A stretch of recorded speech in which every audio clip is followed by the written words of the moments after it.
The mask and the camera picture a man who planned everything. He knew where the camera was. He knew what it could see. He knew exactly what his face looked like on a recording, so he covered it. A mask. Deliberate. Premeditated. The kind of detail you only think about if you've thought about this before. But here's what you need to understand about Nancy Guthrie's case. The mask was never the point. When investigators reviewed the scene, they found something that changed the entire shape of this investigation.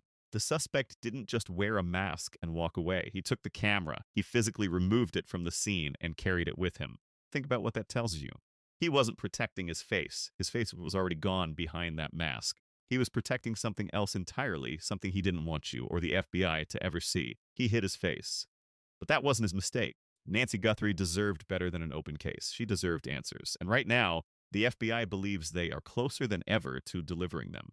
Stay with us, because by the end of this video, you will understand exactly how a single behavioral mistake is unraveling everything this suspect built. If you've been following this case, subscribe right now. When this breaks, and it will break, you need to be here. The FBI isn't chasing a ghost anymore. They have a framework, they have new tools, and they have 3 specific buckets where they believe the answer is hiding. Which bucket cracks this case first? Transition Bridge 1, the mask was the distraction. The evidence was always the story, and the story has 3 chapters of its own. 3 buckets Morgan Wright doesn't speculate, he calculates.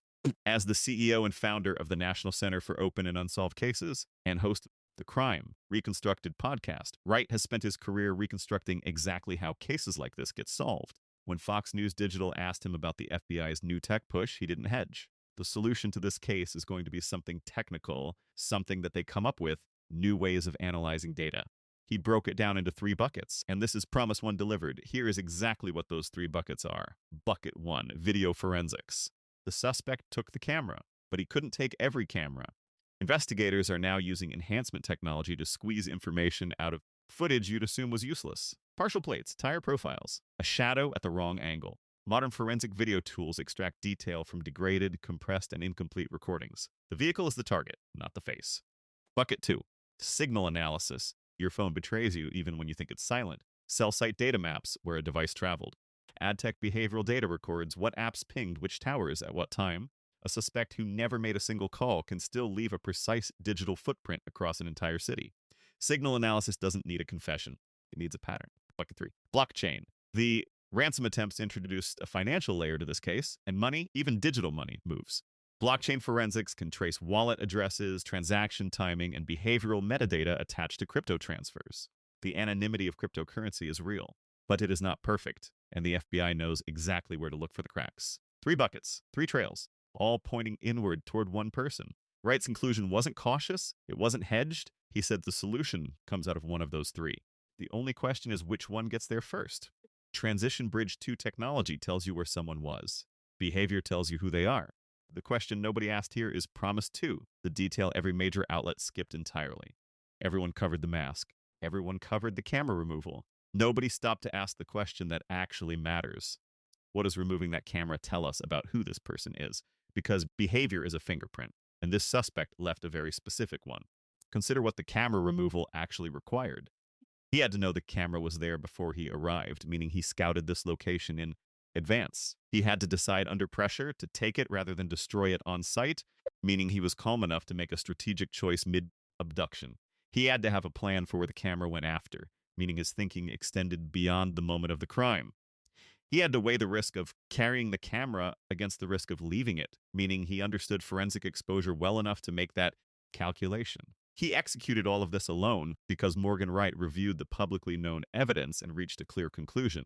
I don't know that there's anything else to indicate a second person, Wright said. One person, organized, pre-planned, operating with local knowledge and forensic awareness. That is a very specific psychological profile, and it narrows the investigative radius significantly. Here's what that profile tells you about the ransom. An impulsive actor doesn't pre-scout camera locations. An impulsive actor panics and runs. This suspect did neither. So when the ransom attempts arrived, and they did arrive, you have to ask yourself whether a person this controlled and this calculated would leave something as traceable as a ransom demand. Unless the ransom was never meant to succeed. Unless the ransom was meant to redirect attention entirely. The mask hid a face. The camera removal hid a vehicle. What did the ransom attempt hide? Wright says the evidence points to one kidnapper. Does that match your read of this case? Tell me in the comments. I read everyone. Transition bridge 3. When the motive doesn't fit the method, you stop looking at what happened. You start looking at why. What the ransom reveals, the ransom changes everything if you know how to read it. Most coverage treated the ransom attempts as proof of motive. Financial demand equals financial crime. Simple, clean. Except nothing about this suspect is simple or clean. Wright raised the question that investigators are now sitting with.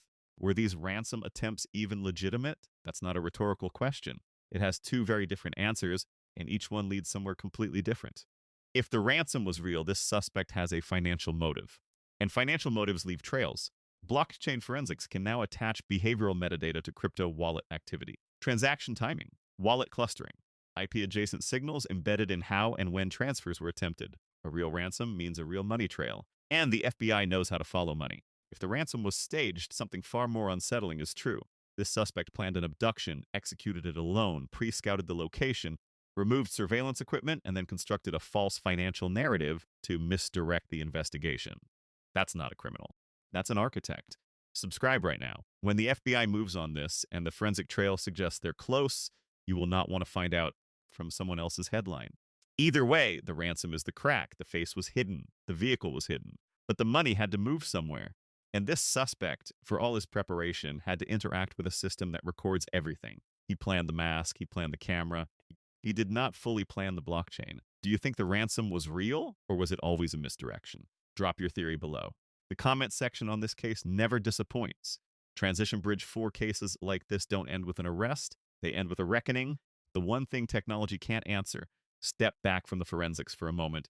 Step back from the buckets, the blockchain, the video enhancement, the signal analysis. All of that matters. All of that is closing in. But none of it answers the question that lives underneath this entire case. Why Nancy? She had people who refused to let this become a cold file. Savannah Guthrie funded a private investigation. That's not a grieving family making noise. That's a deliberate decision to insert resources into a case that the system was moving too slowly on. That's someone who understood that attention is a tool and used it. This suspect calculated everything. He planned the location. He planned the mask. He planned the camera removal. He even planned a financial misdirection. But he could not plan for the fact that Nancy Guthrie matters to people who have the will and the means to keep this case alive. He hid his face.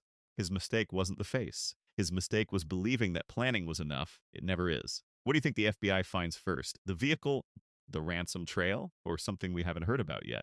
If this case deserves more eyes, share this video right now. One share matters more than you think. The case is open. The trail is narrowing. We'll be here when it breaks.